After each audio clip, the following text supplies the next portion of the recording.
안녕하세요. 뽀빡박스 김철주입니다. 오늘은 임차인 사망 변제공탁, 형사공탁, 집행공탁에 대해서 간단히 알아보도록 하겠습니다.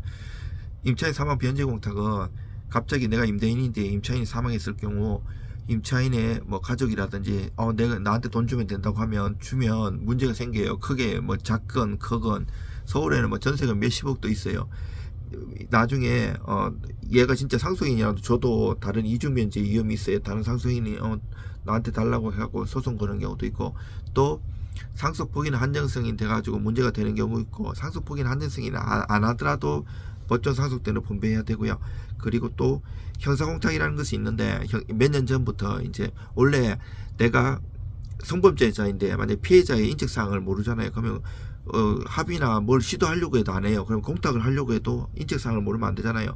근데 지금 형사 사건 번호만 있으면 할 수 있는데, 이것도 나중에 가해자가 막 나중에 재판 앞두고 일부러 이렇게 막 성의 표시하고 이래 갖고 양형을 좀 받아보려 이렇게 문제가 되기 때문에 요즘도 이게 얘기하자면 복잡해요. 제가 형사 공탁도 많이 유튜브에 올려놨어요. 그리고 또 집행공탁이라는 게 있는데, 내가 돈 받을 채권자예요. 채무자가 나한테 1억 안 걸었어요. 그러면 공정을 받은 게 있거나 판결을 받아갖고 1억에 대해서 얘가 집 사는 주소 있잖아요. 그걸 보고 보증금에 대해서 제3채무자 집주인을 제3채무로 해갖고 내가 채권 압류 및 추신금을 해 보증금 반환 채권에 대해서, 야 주인아 내 채무자한테 돈 돌려주죠. 나한테 나중에 만기되면 돌려.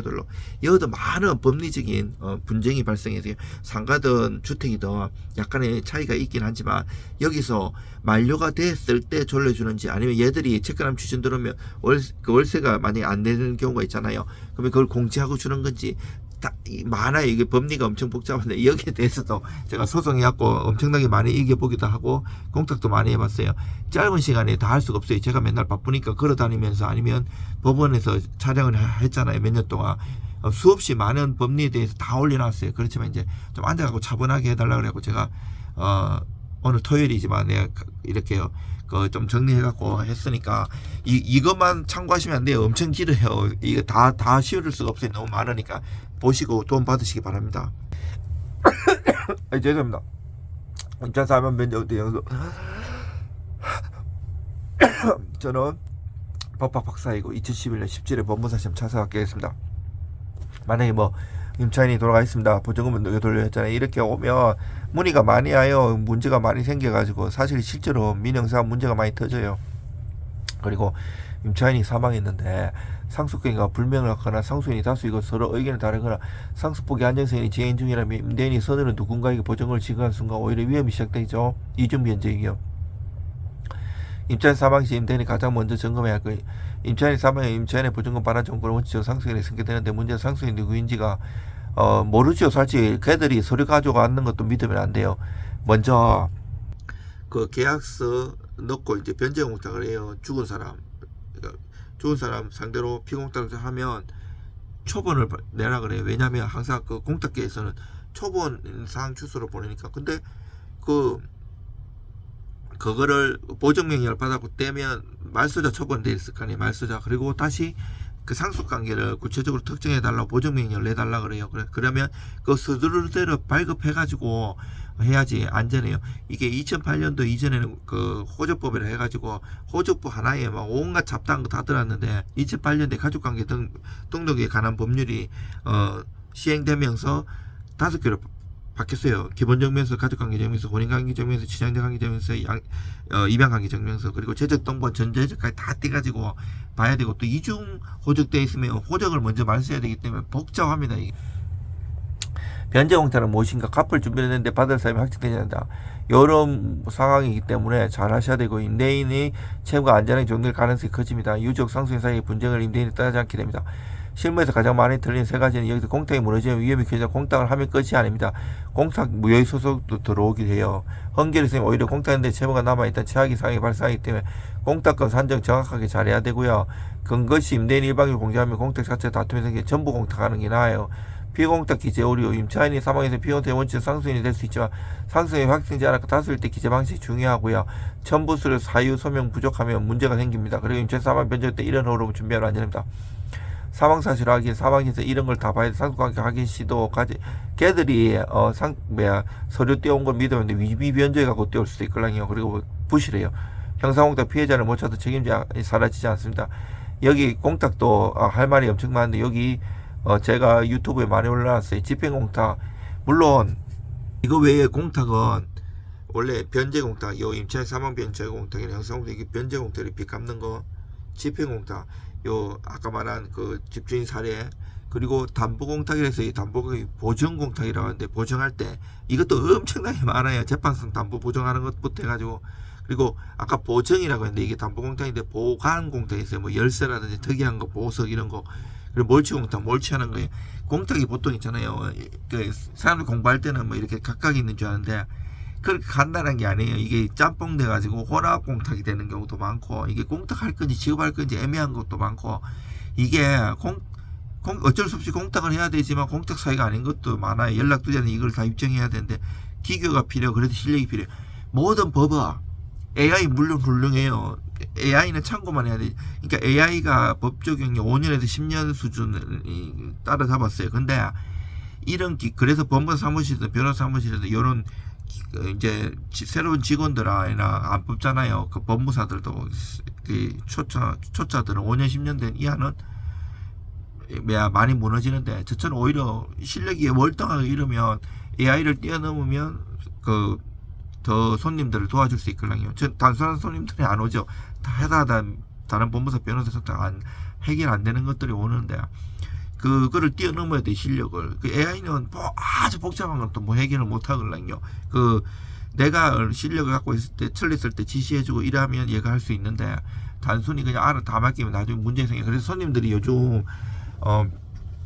법률 문서를 전문 법무사나 변호사 사무실 안 가고 자기들이 하는데 큰일 납니다. 돈 좀 아끼려고 하다가 그거 다 믿으면요. 제가 AI 욕하는 게 아니고요.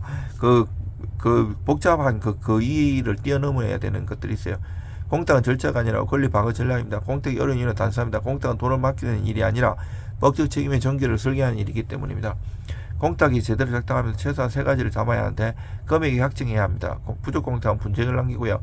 법적 구조가 정확해야 합니다. 누가 어떤 권리를 어떤 사유로 수령하는지를 틀이 맞아야 하고요. 사후관리가 완결돼야 합니다. 공탁 후 보정, 통지, 회수, 지급 청구. 만약에 공탁마다 특이점이 있고 사후관리해야 할 게 있어요. 집행공탁을 하면 사유신고를 해야 돼요. 만약에 사유신고를 배당요구 이제 종기인데, 이게 무슨 말인가 하면 이 채무자한테 다른 채권자들이 많아갖고 제3채권을 통해갖고 엄청나게 많이 채권하면 주심이 들어왔다고 예를 들어 봅시다. 그러면 그걸 사유신고를 하면 그때까지 배당료 종이기 때문에 이 앞에 사람들은 배당 받아가요. 안 그러면 계속 뒤에도 채권하면 주심이든 압류든 감정 계속 들어올 수 있잖아요. 이런 문제가 생기고, 단순히 그냥 인터넷이나 뭐 이래갖고 일반인이 하다가는 큰 코 다칩니다. 그 관리할 수 있는 것들이 굉장히 많은데 처하면 큰일 납니다. 임차인 사람의 마음이 급해지는데 유정 불안하고 임대인을 빨리 정리하고 싶고 때로는 감정이 앞서기도 합니다. 그러나 그럴수록 법은 냉정해야 합니다. 왜냐하면 나중에 분쟁이 발생했을 때 임대인을 지켜주는 건 대화가 아니라 문서이기 때문이다. 변제공탁은 임대인의 방어가 아닙니다. 정확히 말하면 변제공탁이 임대인이 법을 지킬 의무를 다했다는 증거이고, 그 증거는 결국 모두에게 공정한 결론을 이어집니다. 공탁이 필요한 사유라면 대충 처리하지 마십시오. 공탁은 작은 실수와 큰 책임으로 번지는 얘기입니다. 법 공무원 분들도 사고 제일 크게 나는 게 금액적으로 공탁이에요. 그리고 법무사 사무실이나 변호사 사무실에서 직원들이 횡령하는 1순위가 공탁이에요. 왜냐면 공탁금 손님한테 많이 받아가지고 법원에다 공탁해야 되는데 횡령하고 도망가는 경우도 많아요. 실제로 사고가 많아요. 그래서 법무사 사무실, 변호사 사무실에서 법무사 사무실에 계좌를 이체하면 안 돼요. 그런데 막 큰 금액 같은 거 있잖아요. 일반인이 못한다고 미리 조금씩 받잖아요. 큰일 나요.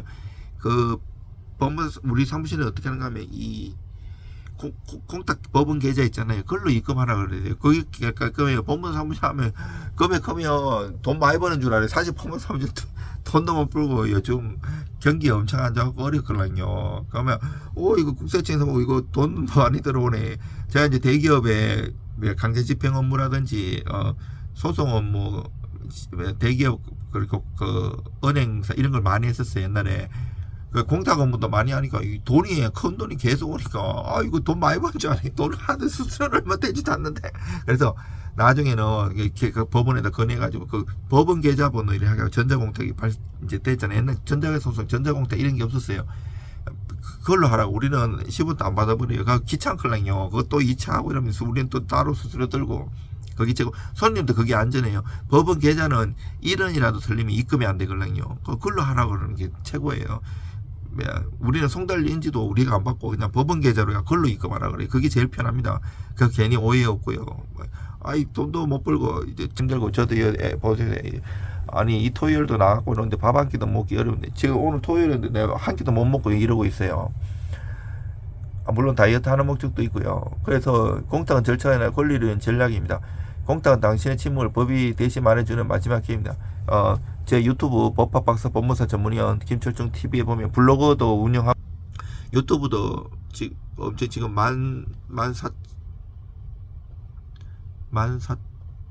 13,472번째잖아요. 13,000 몇 개를 올렸는데 보시면 도움 많이 받아요. 보시고 좋아요 구독 좀 눌러주시고 의뢰 주시면 최선을 다해서 도와드리겠습니다. 감사합니다.